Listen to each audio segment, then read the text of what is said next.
Hai, balik lagi di channel gua. Nama gua Kinanti Larasati, panggil aja Kinan. Dan terima kasih buat kalian yang sudah mau ngeklik video ini.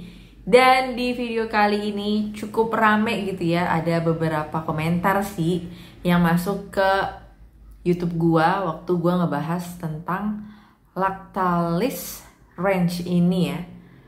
Lactalis Range ini. Dan ya, seperti pada dasarnya aplikasi penipuan dan money game skema Ponzi ya pasti ya begitu-begitu aja gitu ya. Tapi sebelum kita bahas di Facebook gitu ya, justru gue tuh dapat informasi banyak tuh dari ada beberapa orang yang berkomentar katanya ini dia sudah mengalami kerugian gitu ya di video gue sebelumnya di sini.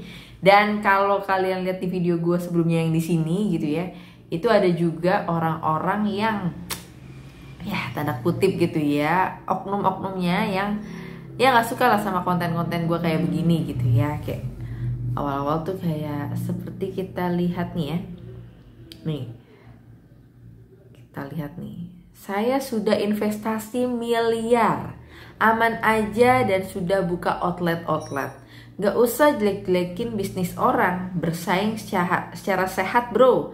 Lactalis punya produk namanya susu Pulse. Oke.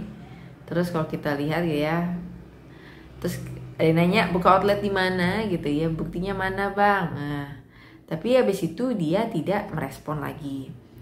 Terus beberapa hari ke belakang ini ada beberapa komentar nih kayak udah mulai rame kayak gini nih, contohnya 50 juta aku ketipu gitu ya. Terus juga ada nih akun Lactalis penipuan.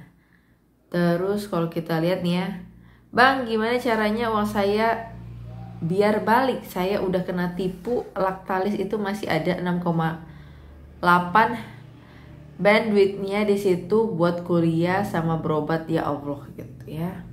Terus kalau kita lihat-lihat lagi, ini APK scam. Baru hari ini udah ditinggal tuh sama adminnya. Tuh, saya dan teman-teman saya kena tipu banyak hari ini. Ya, jadi ya salah satu juga ini memang ini Lactalis penipu, saya udah kena tadi malam. Jadi emang gue cukup banyak menyadari kalau si Lactalis ini udah tidak bisa diakses atau sudah, kalau member-membernya bilang kan udah penipuan gitu ya. Sebenarnya sejak awal saja ya kehadirannya scam penipuan. Dia ngambil nama perusahaan besar, dia comot ke aplikasinya yang jelas aplikasi tipu-tipu gitu ya. Terus kalian percaya itu adalah aplikasi investasi, ya bullshit aja gitu ya guys. Jadi ngapain kalian dengerin kata mentor, kata-kata pemain Ponzi, ataupun kata-kata yang apa ya dari yang punya aplikasinya gitu ya, buat apa gitu. Karena mereka itu tujuannya cuma untuk memeras kalian supaya kalian mau deposit dan ngikutin arahan dari ya penipu-penipu ini. Dan ternyata tidak hanya itu gitu ya, gue lihat di Facebook ini ya, salah satu modus yang dipakai sindikat penipuan investasi bodong Lactalis Range, kalau video call selalu di depan laptop, tidak pernah pakai kamera HP agar bisa memakai bantuan aplikasi AI yang memasang wajah orang lain bukan wajah aslinya si pelaku.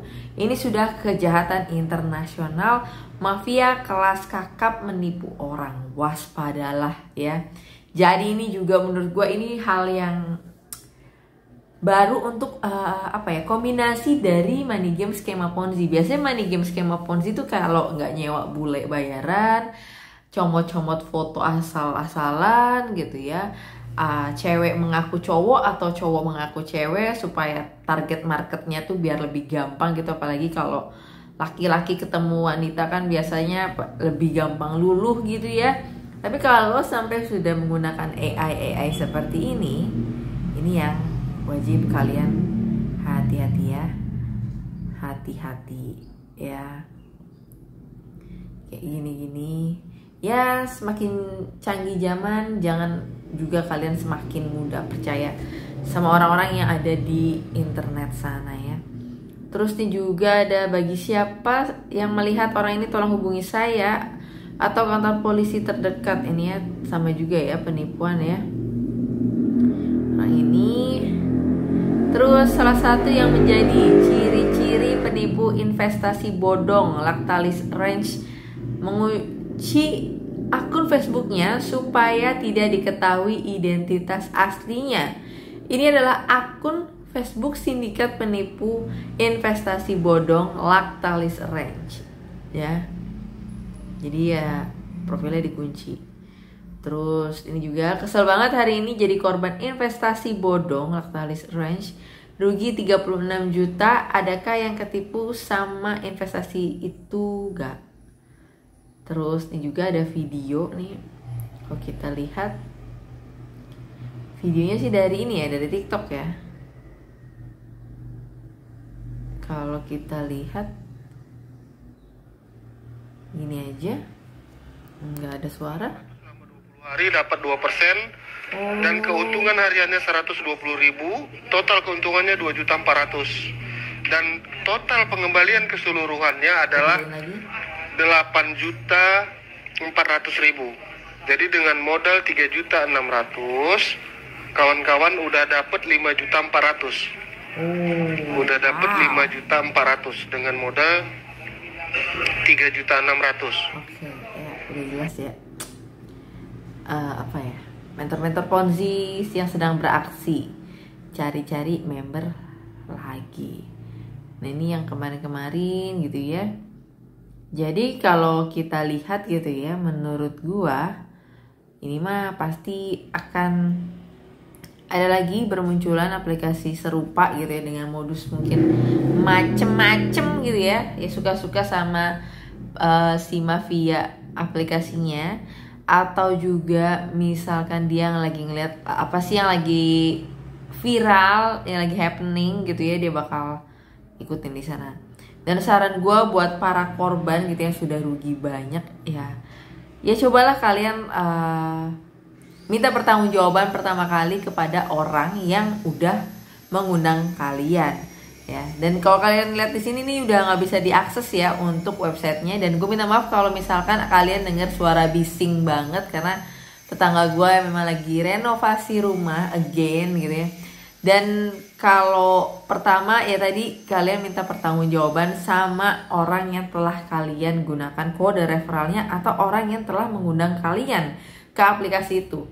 Minta pertanggungjawaban orang itu. Kalau misalkan gak bisa dengan cara baik-baik, ya udahlah ke kantor polisi aja. Karena menurut gue yang paling gampang dan terdekat adalah ya orang-orang yang bisa kalian temui, gitu ya. Bukan orang-orang adminnya yang pakai foto palsu, nomor telepon palsu, gitu ya. Karena itu udah susah banget gitu ya. Bahkan dengan kejadian-kejadian sebelumnya, dengan penipuan-penipuan money game skema Ponzi sebelumnya, ya pihak